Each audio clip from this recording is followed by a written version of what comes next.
Unlocking the Mystery of Masking Tools, a Simple Guide. Hello, everyone. Welcome to our English language learning series. Today, we're diving into a fascinating phrase, masking tools. This might sound technical, but don't worry, we'll break it down together. Let's unravel the meaning and usage of masking tools in a simple, easy-to-understand way. Masking tools is a term often found in digital graphics and photo editing. It refers to software features that allow users to hide or reveal certain parts of an image. Imagine having a digital brush that can paint over parts of a picture to either show or conceal them. That's what masking tools do.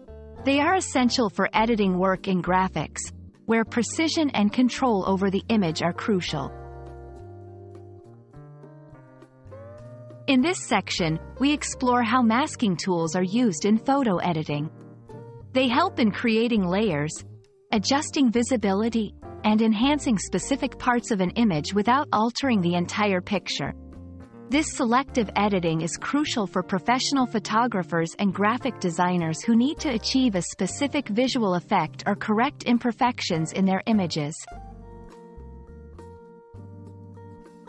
Interestingly, masking tools can also be used metaphorically. In everyday language, it might describe how someone hides or reveals certain aspects of themselves, much like how these tools work in photo editing. For instance, someone might be masking their true feelings or revealing their talents in a particular situation. I hope this video has illuminated the concept of masking tools for you. Whether it's in the realm of digital art or as a metaphor in daily conversations, this phrase has a fascinating role. Remember, English is full of such interesting terms, and understanding them can enrich your language skills significantly.